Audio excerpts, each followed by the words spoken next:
నమస్తే. లోక్సభలో ఆర్థిక మంత్రి నిర్మలా సీతారామన్ అయితే మాత్రం కేంద్ర బడ్జెట్ ప్రవేశపెట్టారు. ఇక బడ్జెట్ పై భిన్న స్వరాలు అయితే వినిపిస్తున్నాయి. ప్రస్తుతం మనతో పాటు సిఐటి నేతలు అయితే ఉన్నారు. మరి తెలంగాణకు బడ్జెట్ లో న్యాయం జరిగిందా? మొత్తంగా బడ్జెట్ ఎలా ఉందో వాళ్ళ మాట తెలుసుకుందాం. తెలంగాణకు బడ్జెట్ విషయంలో న్యాయం జరిగిందా, అన్యాయం జరిగిందా, ఏమైనా జరగాల్సి ఉందా, ఏం జరిగింది? వాస్తవంగా తెలంగాణ రాష్ట్రానికి కేంద్ర బడ్జెట్లో వరాలు వస్తాయని చెప్పి ప్రజలందరూ ఎదురు చూస్తున్నారు. తెలంగాణ రాష్ట్రం నుంచి మొదటిసారిగా 8 మంది పార్లమెంటు సభ్యులు, 2 కేంద్ర మంత్రులు ఉన్నారు. కాబట్టి ఈ రాష్ట్ర విభజన సందర్భంగా ఈ రాష్ట్రానికి, ఈ రాష్ట్ర ప్రజానీకానికి కేంద్ర ప్రభుత్వం ఇచ్చినటువంటి హామీలు అమలవుతాయని చెప్పి భావించారు. కానీ ఈ 11 సంవత్సరాల్లో అమలు కాలేదు. ఈ బడ్జెట్లోనైనా వస్తాయని అనుకుంటే ఈ బడ్జెట్లో కూడా రాలేదు.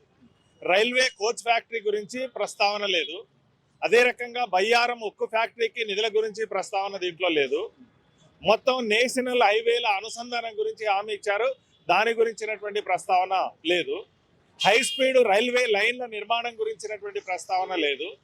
ఇండియన్ ఇన్స్టిట్యూట్ ఆఫ్ మేనేజ్మెంట్ ఈరోజు హైదరాబాద్ అనేటువంటిది దేశంలోనే కాదు ఒక అంతర్జాతీయ నగరంగా రూపుదిద్దింది. ఇక్కడ Indian institute of management school అనేటువంటిది ఒకటి ఉండాలి, హామీలో ఉంది.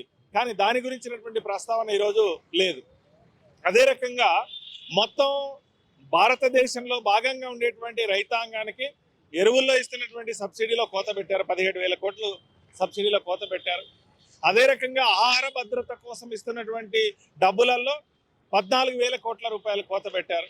ఉపాధి హామీ పథకానికి ఇప్పుడు పెరిగినటువంటిది 50,65,000 కోట్ల బడ్జెట్ అయిపోయింది. గతంతో పోల్చుకుంటే 3 లక్షల కోట్ల బడ్జెట్ పెరిగింది. కానీ ఉపాధి హామీ పథకానికి మాత్రం నిధులు పెరగలేదు, రూపాయి కూడా పెరగలేదు. పెరిగిన బడ్జెట్ స్థాయిలో కూడా పెంచలేదు. అంటే ఎవరైతే పేదలు అత్యధిక మందికి ఉపాధిని చూపిస్తున్నటువంటి వ్యవసాయ రంగం ఉందో దాని గురించినటువంటి ప్రస్తావన లేదు. అదే రకంగా ప్రధానమంత్రి కిసాన్ సమ్మాన్కి ఏదైనా నిధులు అదనంగా పెంచుతారేమో అని అనుకుంటే దాని గురించినటువంటి ప్రస్తావన కూడా లేదు. మొత్తంగా చూసినప్పుడు ఒకవైపు పెద్ద తీవ్రమైనటువంటి చర్చ చేస్తున్నారు. మధ్యతరగతి ఉద్యోగులకు పన్నులో రాయితీ ఇచ్చామని చెప్పి మేము అడుగుతున్నాం. సామాన్య మధ్యతరగతి ఉద్యోగికేమో 30% పన్ను పరిధిలోకి వచ్చేటువంటి ₹1,00,000 దాటినటువంటి వాళ్ళు, 1,50,000 జీతం ఉన్నటువంటి ఉద్యోగులందరికీ 30% పన్ను ఉంటుంది. అదే కార్పొరేట్ సంస్థలకు 22% మాత్రమే పన్ను వేస్తున్నారు. అదే సంపద పన్ను అయితే కేవలం 3% మాత్రమే పన్ను విధిస్తున్నారు. ఇది ఉద్యోగులని, పేదలని మోసం చేయడం తప్ప మరొకటి కాదు.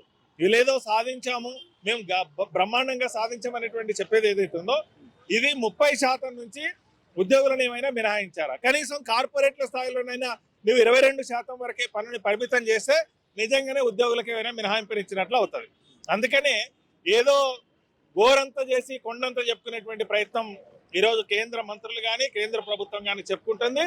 ఈరోజు మొత్తం భారత ప్రజానీకాన్ని, అదే రకంగా తెలంగాణ ప్రజానీకాన్ని మోసం చేసేటువంటి చర్యలు తప్ప మరొకటి కాదు. అందుకని ఈ కేంద్ర బడ్జెట్ కార్పొరేట్ అనుకూలంగా ఉంది. రైతాంగానికి, వ్యవసాయ కూలీలకు, కార్మిక వర్గానికి, పేదలకు వ్యతిరేకంగా ఉంది. అందుకనే ఈ బడ్జెట్ని వ్యతిరేకిస్తూ ఈరోజు, రేపు, ఎల్లుండి తెలంగాణ రాష్ట్ర వ్యాప్తంగా అన్ని జిల్లా కేంద్రాలు, మండల కేంద్రాల్లో నిరసనలు తెలియజేయాలని చెప్పి పిలుపునిస్తున్నాం. ఈరోజు సిఐటియు, రైతు సంఘం, వ్యవసాయ కార్మిక సంఘాల ఆధ్వర్యంలో నిరసన కార్యక్రమం జరిగింది. రేపు రాబోయేటువంటి కాలంలో కూడా మొత్తం రాష్ట్ర వ్యాప్తంగా ఈ కార్యక్రమాన్ని నిర్వహిస్తాం. కేంద్ర ప్రభుత్వం బడ్జెట్ని సవరించి ప్రజానుకూలంగా మార్చకపోతే గనక మా ఆందోళన పోరాటాన్ని మరింత ఉధృతంగా కొనసాగిస్తామని చెప్పి తెలియజేస్తాం. బడ్జెట్ పై 2 కేంద్ర మంత్రులు కూడా ప్రెస్ నోట్ రిలీజ్ చేస్తారు. ఒకవైపు బండి సంజయ్ అయితే, మరోవైపు కిషన్ రెడ్డి గారు. బండి సంజయ్ అయితే ఏకంగా ఒక ఉద్యోగికి దాదాపు సంవత్సరానికి 80,000 ఆదా చేస్తుందని చెప్తుంటే, ఇక కిషన్ రెడ్డి గారు అయితే ఏకంగా రాష్ట్రాలకు అన్నిటి కూడా భాగం కల్పించి కూడా అందరికి కూడా న్యాయం చేసేలాగా ఈ బడ్జెట్ ఉంది, చాలా బాగుంది, వికసిత్ భారత్ అని కూడా ఆయన ప్రస్తావించారు. ఏం చెప్తారు? వాస్తవంగా ఈరోజు రాష్ట్రాల నుంచి తీసుకుంటున్నటువంటి పన్ను జిఎస్టీ ఏదైతుందో దాంట్లో కేవలం 37% మాత్రమే తిరిగి రాష్ట్రాలకు ఇస్తున్నారు. ఈరోజు సెస్ పేరుతో తీసుకుంటున్నటువంటిది కూడా క్లియర్గా 100% కేంద్ర ప్రభుత్వానికే పోతుంది. అంటే రాష్ట్రాలకు రాజ్యాంగబద్ధంగా రావాల్సినటువంటి వాటా కూడా ఈరోజు రావడం లేదు. వాస్తవంగా కనీసం 50% కూడా రావాలి. 37% ఇస్తున్నారు, 63% కేంద్రమే తీసుకుంటుంది. మళ్ళీ వచ్చేసి మా కేంద్ర పథకాలకు కేంద్రం బొమ్మ పెట్టాలనేటువంటి డిమాండ్ చేస్తున్నారు. కానీ వాస్తవంగా రాష్ట్రాల హక్కు అది. రాష్ట్రాల హక్కుని కూడా హరించి కేంద్రం తన చేతుల్లోకి తీసుకున్నది. ఈరోజు కేవలం 3 అంశాలు మాత్రమే, లిక్కర్ మీద, పెట్రోల్ మీద, మైన్స్ మీద మాత్రమే ట్యాక్స్ రాష్ట్రాలు వసూలు చేస్తున్నాయి. మిగతా అన్నిటి మీద కేంద్రమే డైరెక్ట్ గా తను తీసుకెళ్లిపోతున్నటువంటి పరిస్థితి ఉంది. కాబట్టి రాష్ట్రాల హక్కుల్ని కూడా హరించే విధంగా ఉంది. ఇక్కడి నుంచి ఎన్నికైనటువంటి మంత్రులు కానీ, పార్లమెంటు సభ్యులు కానీ రాష్ట్రాల హక్కు కోసం, అదే రకంగా తెలంగాణ రాష్ట్ర విభజనలో ఇచ్చినటువంటి హామీల కోసం నిలబడాలని చెప్పి మేము కోరుతాం.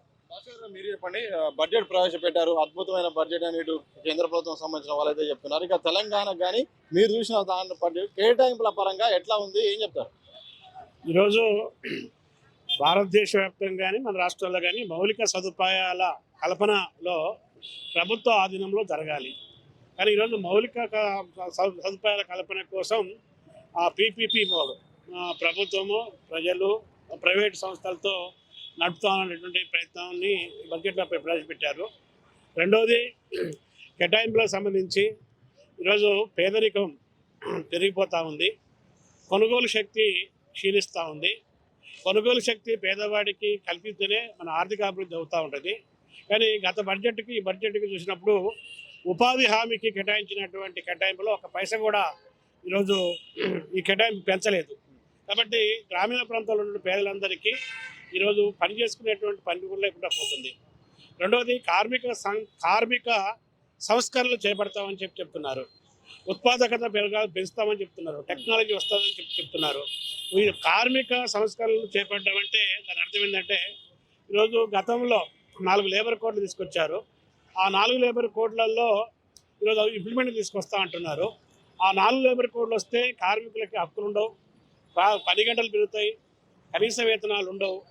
అయితే బడ్జెట్ ప్రవేశపెట్టే సందర్భంలో మొదటి మాటే సున్నా పేదరికాన్ని తీసుకొస్తాం, భారతదేశంలో సున్నా పేదరికాన్ని, జీరో పవర్టీ లైన్ కిందకి అందరిని తీసుకొస్తామని చెప్పింది. అంటే ప్రజలకి ఉపాధి కల్పించకుండా, ఉద్యోగ అవకాశాలు కల్పించకుండా, కనీస వేతనాలు పెంచకుండా, ఉపాధి హామీకి నిధులు పెంచకుండా, మరి కొనుగోలు శక్తి పెరగకుండా జీరో పేదరికం ఎలా సాధ్యమైంది? మాటలకు చేతలకి ఈరోజు పొంతం లేనటువంటి పద్ధతిలో ఉంది. బడ్జెట్ చూసినప్పుడు సైజు పెరిగింది, కేటాయింపులు మాత్రం శూన్యంగా ఉన్నటువంటి పరిస్థితి ఉంది, అంతంత మాత్రంగా ఉంది. ఇది కార్పొరేట్ల బడ్జెట్, ఇది పెట్టుబడిదారుల బడ్జెట్, ఇది పారిశ్రామికవేత్తల బడ్జెట్ అనేటువంటిది భావిస్తాం.